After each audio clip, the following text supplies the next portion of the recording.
বর্তমানে আমরা রয়েছি বাংলাদেশের সব থেকে সেন্সিটিভ এরিয়াতে, যার এক পাশে আছে পাকশি হার্ডিং ব্রিজ আর এক পাশে রয়েছে রূপপুর পারমাণবিক বিদ্যুৎ কেন্দ্র। তো চলুন দেখে আসি আজকের এই ভিডিও।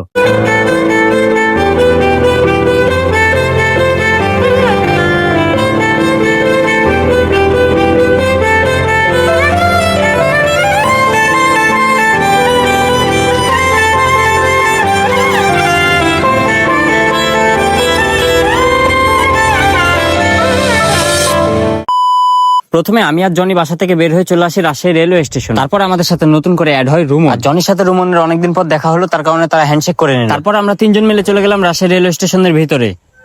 টিকিট, এবার আমরা টিকিট কেটে রেলওয়ে ভ্রমণ করছি, যেন কেউ বলতে না পারে যে বিনা টিকিটে আমরা রেল ভ্রমণ করি, কারণ এর আগের ব্লগে অনেকে আমাকে কমেন্ট করেছে।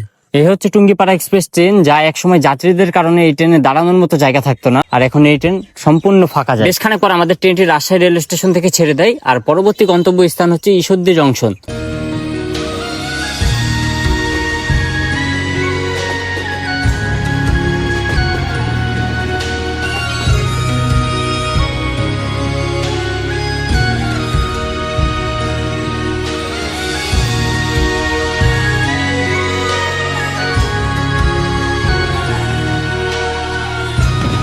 আমরা এখন পাকশির পথে,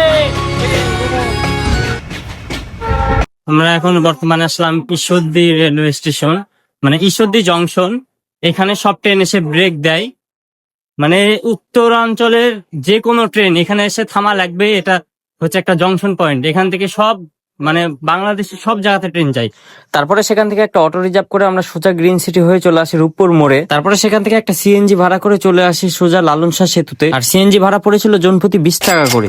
বর্তমানে আমরা আছি রূপপুর পারমাণবিক বিদ্যুৎ কেন্দ্রের সামনে, সামনে না ঠিক অপোজিট পাশে, আর লালন শাহ সেতুর উপরে আমাদের ঠিক আরেক পাশে রয়েছে পাকশি হার্ডিং ব্রিজ, যেটার বর্ণনা আমি এর আগে একটা ভিডিওতে দিয়েছি এবং এই ভিডিওতে আপনারা দেখতে পাবেন। আমরা যে এতক্ষণ থেকে হাঁটছি এই ব্রিজে, রাস্তায় শেষ হচ্ছে না। আমরা এই যে এই ঘাটে আসবো, নৌকার ঘাটে এসে আমরা নৌকাতে ভ্রমণ করব, মানে নৌকাতে এই নদীটুক পার হবো, ঘুরে বেড়াবো তার জন্য। তো এই রাস্তায় শেষ হচ্ছে না এই ব্রিজে, আমরা এমনকি দৌড়ছি পর্যন্ত এই ব্রিজে। এ হচ্ছে পাকশি হার্ডিং ব্রিজ। প্লেসটা আসলেই অসাধারণ একটা প্লেস, মানে বলার মতন না এখানে আসলে। আর বর্ষাকালে যদি আসা যায় আরো সুন্দর, কারণ বর্ষাকালে মেঘের সাথে এই পুরো ওয়েদারটা ম্যাচ হয়ে যাবে। এই ব্রিজেও এভাবে রাত গাড়ি চালায়। সামনে সেনাবাহিনী আছে অবশ্য।